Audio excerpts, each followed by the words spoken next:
We don't know, do we? That's the exciting thing about the future. I think it's too early to know, but I think if we're looking back in time, science fiction has very much become science fact. So I think if we dream it, we can develop it.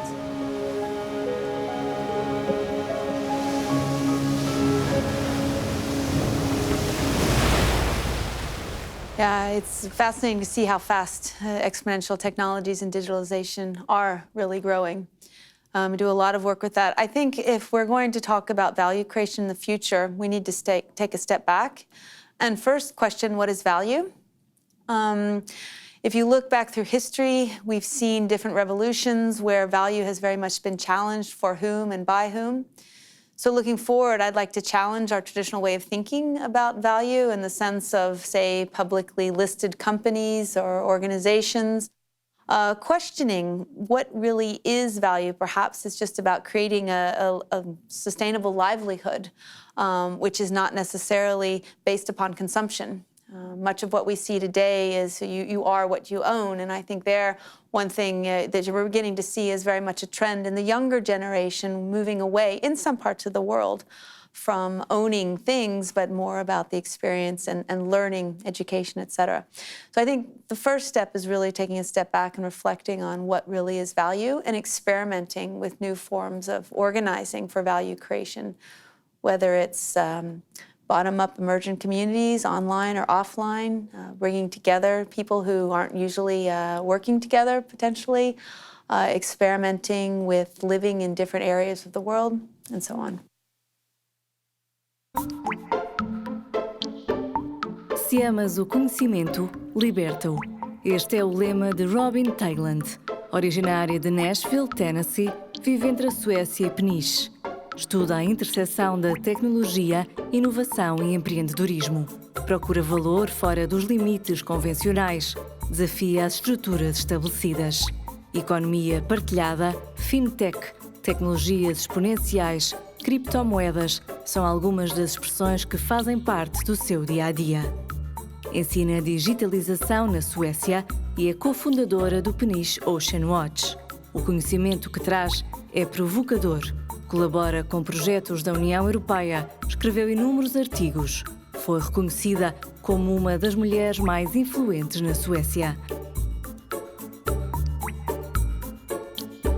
I must say, I think Portugal has a tremendous opportunity, and that's why I'm here. I have studied in California. I was there in the 80s and saw how things developed very much in California, in Silicon Valley. I have lived in Sweden, in Stockholm, since '92, and seen there how things have developed and along and become very much part of the internet boom and the second wave.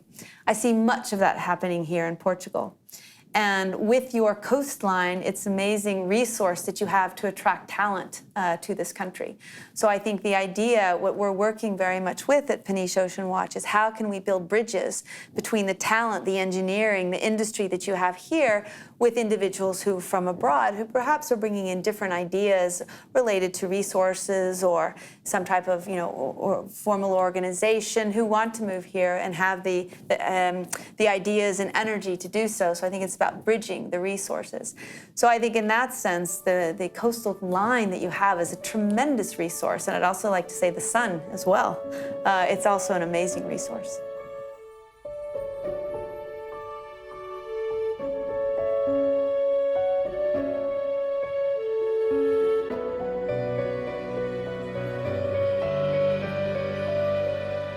Technology in the future is, as some people say, technology is agnostic. It's not either good or bad. It's what we do with technology. And whenever technology comes along, there's some people who use it for bad and some people who use it for good. So here, looking into the future, we have to try to develop ways. And this is one of the reasons why I'm working so much with technology, because the more we understand it, the more we work with it, the more we see the potential as well for both good and bad, the more we can actually influence the future. And I think this is where it's become even more important to actually immerse ourselves and experiment with different technologies. And this is one of the reasons why I've recently changed university, where I've gone from a business school, Stockholm School of Economics, to a technology university, Chalmers University of Technology, exactly so I can come closer to technology, because technology is changing so quickly, and if we are not there working with and seeing how we can influence the future, then we might end up in a not so fortunate future. Life is a circle. All that grows returns to where it began, the earth. And from there, it grows again, forming a perfect cycle. But we have broken that cycle.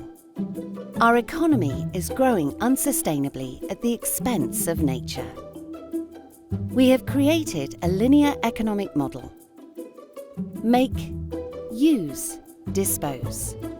We extract millions of tons of natural resources every year and turn them into materials that we use and consume. And then we simply throw them away. But what if we designed products that we can reuse, refurbish, and repair? And only extract new resources when we really need them. We would use less new materials and energy and protect our natural wealth.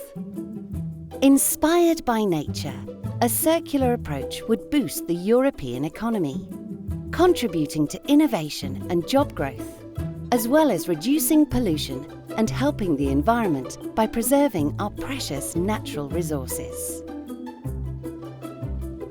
Carpooling, recycling materials, repairing and reusing, using green energy. Many things we already do are part of going circular. A circular economy is possible and brings new opportunities. And it isn't just good for nature and the economy, it's good for our quality of life and our health. A circular economy is a good way of living well within the limits of our planet. If we think about the circular economy moving forward, I think what we need to do is almost start from scratch. And this is where entrepreneurs come in, can see the opportunity. It's about first off seeing what the need is. I think we can talk about circular economy, but it's very much about seeing where is a need in society where we could actually use circular economy to fulfill this. And entrepreneurs are very good at identifying opportunities. So here the entrepreneurs can come in using exponential technologies to actually enable these opportunities, seeing where are the opportunities to enable circular economies. So I think entrepreneurs play a tremendous role in this. They together, having said that, you have entrepreneurs, but you also very much have intrapreneurs, or people who have an entrepreneurial attitude working for large organizations as well. These people are also extremely important. And hopefully organizations will give such individuals the resources with which they can actually then follow their ideas and develop them around the circular economy.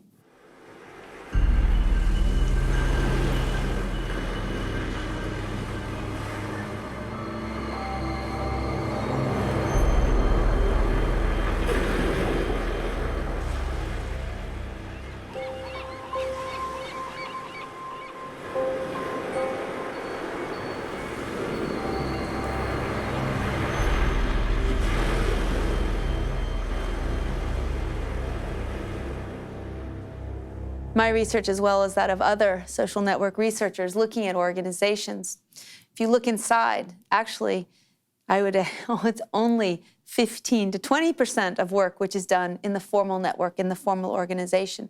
Problems are solved, solutions are found, value is created very much through the informal organization in organizations. In fact, 70 to 90% or somewhere around there is actually work is done through the informal organization.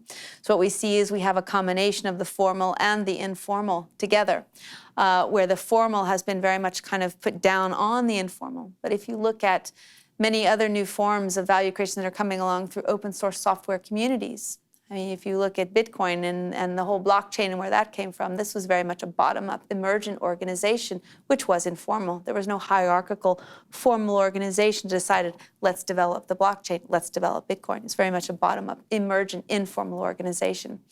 I think until now, we have not had the tools in the same way as we have today, where we can work much more easily informally.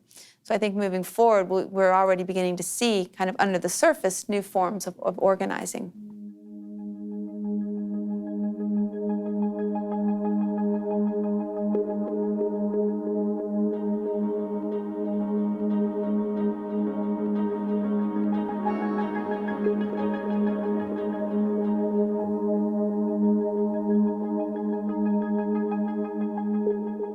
There's three ways of looking at the future. One is through the forecast. This is very much, though, based on what we've seen in history. But as we know, moving forward, just because we've had it on a trend this way doesn't mean that it will continue. So forecast is one way. The other is vision, which is how we would like the future to be.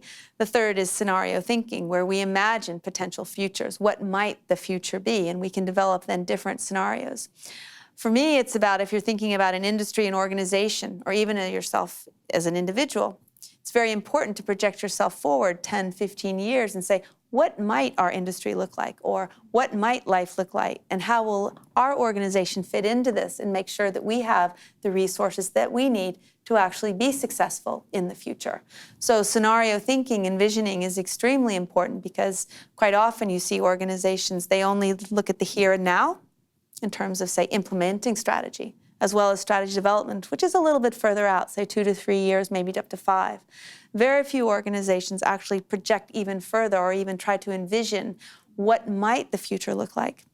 Speaking about signals, that whole idea is that one can develop looking into the future, looking at different trends. Well, perhaps we might go this way, perhaps we might go this way. So the idea with signals from the periphery is where the organization meets the external world. So if we're thinking about looking at this scenario, it's about looking for signals that say, perhaps we're going this way, or maybe there's signals coming in here saying, perhaps we go this way. It's about collecting those signals. And this isn't just the job of, say, the top management, if we're talking about leadership, et cetera. This is about everyone in an organization, as well as, individuals thinking about their future. It should be something that all people are looking forward and looking into, looking for these signals from the periphery. I think Singularity University is playing a very tremendous role in this because it's about enabling people to see what the future might hold, how different technologies can enable, say, new forms of value creation, how it can enable a better world. So if we just sit back and many of us don't see this, they don't, we're very embedded in our here and now without really understanding the potential that many of these technologies have, we might not see what is the good that we could do with these. So I think it's very much about enabling people to explore and potentially, say, experiment with these technologies, say, well, how might I be able to use this technology to create a better future?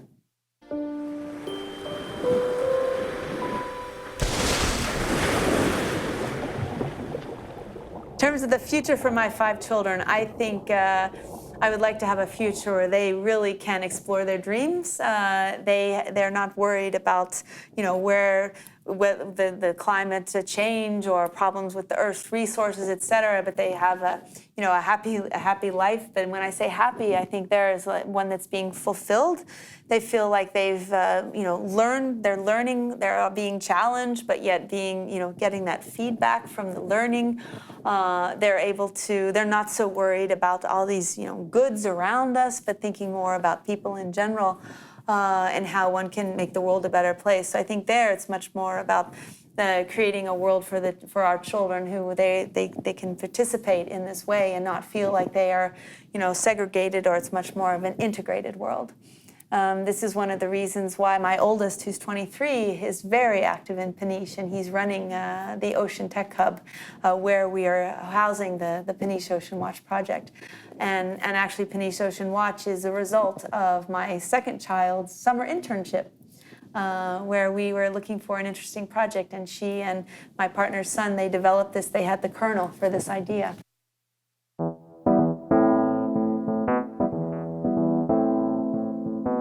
Uma comunidade de desenvolvimento costeiro promove uma economia circular azul, baseada no oceano, através do empreendedorismo, através de tecnologias disruptivas, através da inovação. Peniche foi a cidade eleita para esta missão, sentada à beira-mar, parte de um país que é 97% água.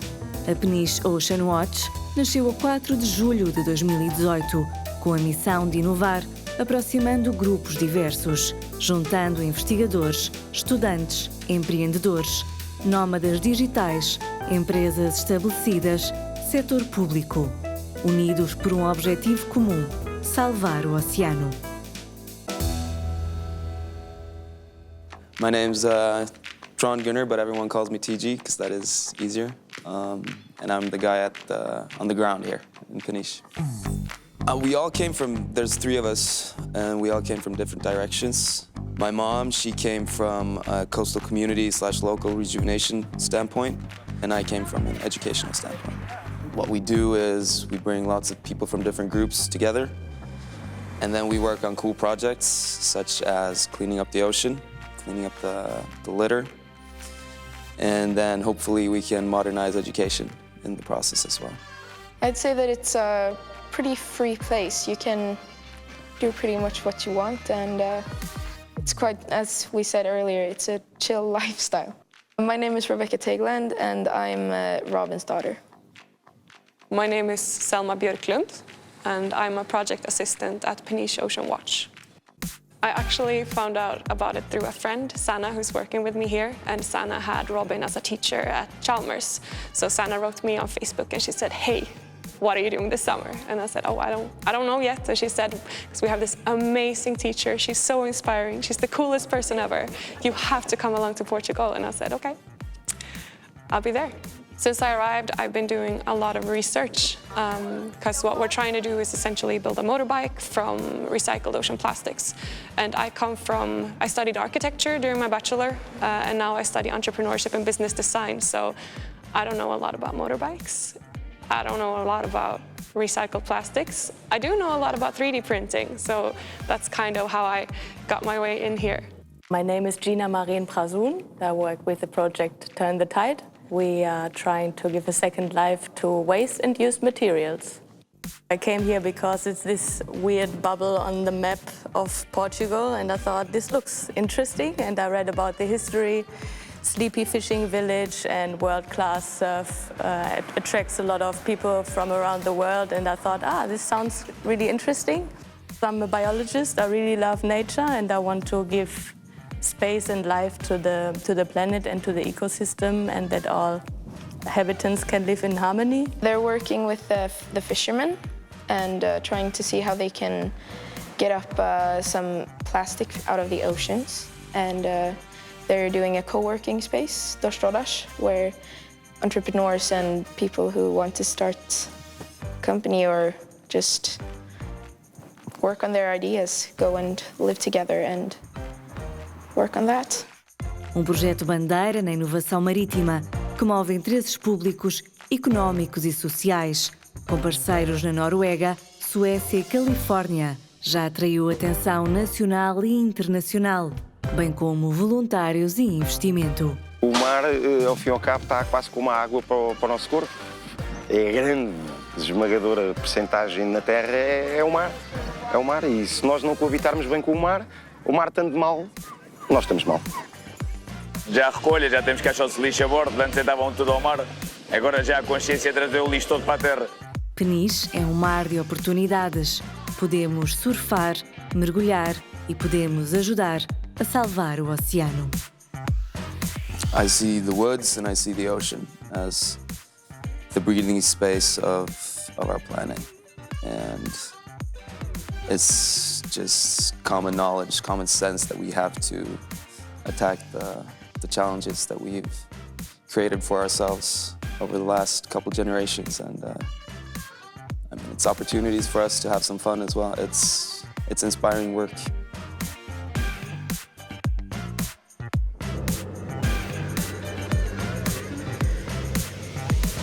We started Peniche Ocean Watch just a few months ago, where we saw, as we were experiencing Peniche and many other coastal communities across the world, where we've seen this coastal communities in a way suffering a plight, not very positive future, in the sense you're seeing a brain drain. People are moving away because there are no jobs. You have tourism, but this is very much more of a lower skilled set, and it's not providing economic resiliency. So one of the things that we'd like to do is see how can we enable coastal communities such as Peniche to actually reap the benefits of regional development, digitalization, and also these exponential technologies that are new forms of value creation to rejuvenate themselves. How can we enable new forms of livelihood and community and sense of identity? I believe that not everyone needs to live in large cities. We have such tremendous resources, and now we have the ability to work and live wherever we can. So why not bring together different people from local, from afar, from industry, research, as well as the government sector together to experiment and develop new forms of value creation and new forms of living, et cetera. It's about anchoring things and developing, experimenting to create a better future. O oceano cobre 2/3 do nosso planeta e ele está em risco. As Nações Unidas prevêem que em 2050, 90% das grandes cidades estarão expostas à subida do nível do mar. As ilhas flutuantes podem ser as cidades do futuro, onde a humanidade poderá viver em harmonia com a vida marinha.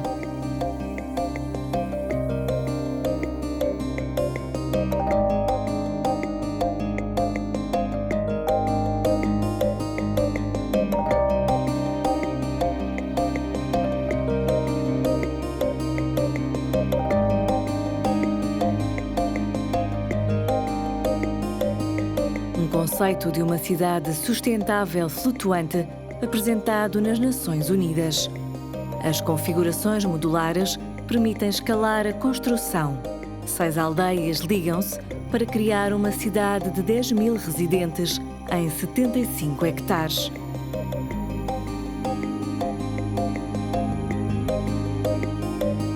Com uma cultura de partilha e de desperdício zero, energia 100% limpa, comida cultivada localmente e água para beber que vem do ar, do céu e do mar. Um ecossistema de regeneração por baixo de cada plataforma. Com um conceito focado nos humanos e não nos carros. Um protótipo já está planeado para o East River de Nova York e muitos mais se podem seguir.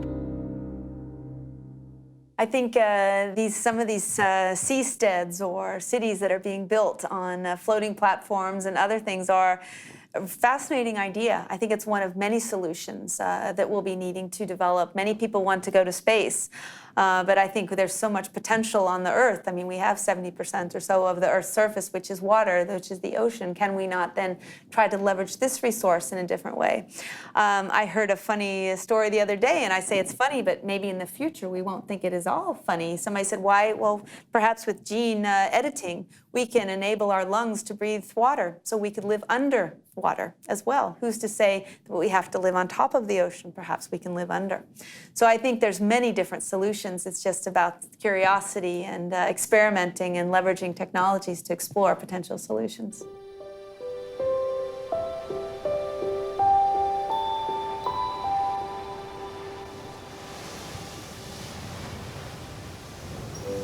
Fascinating to think about the future.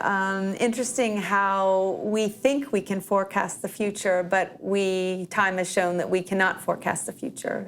There can many things that can occur that we had no idea might happen. I mean, not to mention some type of natural catastrophe or a meteor. I mean, these are things that are outside our control. So I think looking forward, we have to be these, optimal realists or positive realists or, people looking forward and saying, yes, we will make the world a better place. We have to make the world a better place. We can't continue on, destroying the world's resources and ending up where we could be if we follow that trend. So I think we have to, all of us, this is at the individual level, make decisions in our everyday life about how do we use the Earth's resources, what do we do as an individual, because only then together can we then conserve and preserve and improve the future.